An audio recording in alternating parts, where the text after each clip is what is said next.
Sveicināti! Mani sauc Kristīna Šneidere, un šodien vēlētos jūs iepazīstināt ar savu bakalaura darba pētījumu Dijas Rēdiger-Makdērmots paradigmas adaptācija Latvijā. Vispirms, kāpēc tika veikts pētījums? Pētījuma mērķis bija veikt Dijas Rēdiger-Makdērmots paradigmas adaptāciju Latvijā, jo līdz šim Latvijā nav bijis pieejams instruments viltus atmiņu izpētei. Pētījuma gaitā vēlējāmies noskaidrot, vai izstrādātie vārdu saraksti veido viltus atmiņu, kur DRM paradigmā sauc par kritisko slazdu, vai pastāv sakarības starp vārdiem, kurus dalībnieki atcerējās pareizi, un kritiskajiem slazdiem, un visbeidzot, vai ir nozīme tam, vai dalībnieki ir informēti par to, ka testa mērķis ir viltus atmiņu izpēte.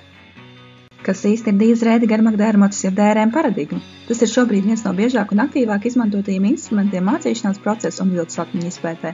Kas ir viltus atmiņas, jūs jautāsiet? Skatāmies tālāk. Tas ir gluži dabisks atmiņas traucējums, kur laikā izveidojas cilvēkam reālas atmiņas par notikumiem, kas nekad nav pieredzēti vai ir pieredzēti savādāk. Mēs tās piedzīvojam ikdienu, jo mūsu atmiņa nav precīzs realitātes ieraksts, bet gan informācija, kur atspoguļojas mūsu pieredze, emocionālais stāvoklis, noguruma līmenis un kognitīvās spējas.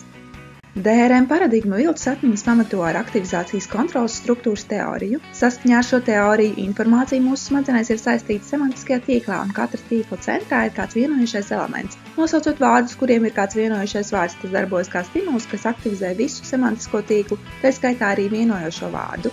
Tīkla aktivizācijai seko kontrols process, kur laikā smadzenes cenšas noteikt, kurš no vārdiem tiešām tika nosaukts, un visbeidzot tiek pieņemts lēmums par to, vai vienojošais vārds ir viens no nosauktajiem vārdiem.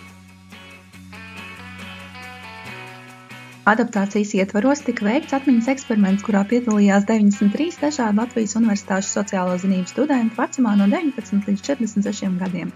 Eksperiments kopumā sastāvēja no 2 daļām. Pirmajā daļā tika veikts reproducēšanas uzdevums, kurā tika atskaņoti 18 saraksti, kur katrā sarakstā bija 15 vārdi no viena semantiskā tīkla.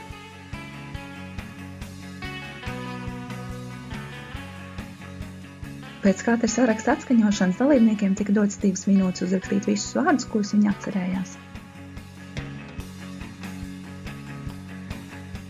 Otrajā daļā tika dots atpazīšanas uzdevums, kurā dalībniekiem bija jāatpazīst vārdus, kurus viņi bija dzirdējuši pirmajā eksperimenta daļā un jāapvāk tos veidlapā.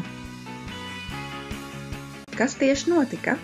Rakstot, 47% dalībnieku nepareizi atcerējās dzirdējuši vārdu augsts. Kāpēc tā? Kā jau iepriekš stāstīju, visi vārdi sarakstā ir savstarpēji semantiski saistīti un tiem ir viens vienojošais vārds. Šajā gadījumā šis vārds bija augsts un gandrīz pusi to atcerējās, kaut arī tas netika atskaņots. Iegūtie rezultāti ļauj secināt, ka vismaz daļai sarakstu ir izveidoti spēcīgi semantiskie tīkli. Rezultāti norāda arī uz līdzīgu mehānismu darbību reproducēšanas un atpazīšanas procesos. Rezultāti ļauj domāt arī par to, ka viltus atmiņu veidošanos varētu ietekmēt arī kādas mūsu individuālās iezīmes. Praktizējošiem psihologiem šis pētījums sniedz iespēju izmantot jaunu instrumentu, ar kuru ir iespējams gūt dziļāku ieskatu viltus atmiņu veidošanās mehānismos. Pētījuma rezultāti arī sniedz iespēju gūt izpratni par viltus atmiņas izpausmēm, kas var palīdzēt atpazīt maldinošas liecības tiesā, kā arī var tikt izmantots kā mārketinga triki. Paldies par uzmanību un lai jums jauka diena!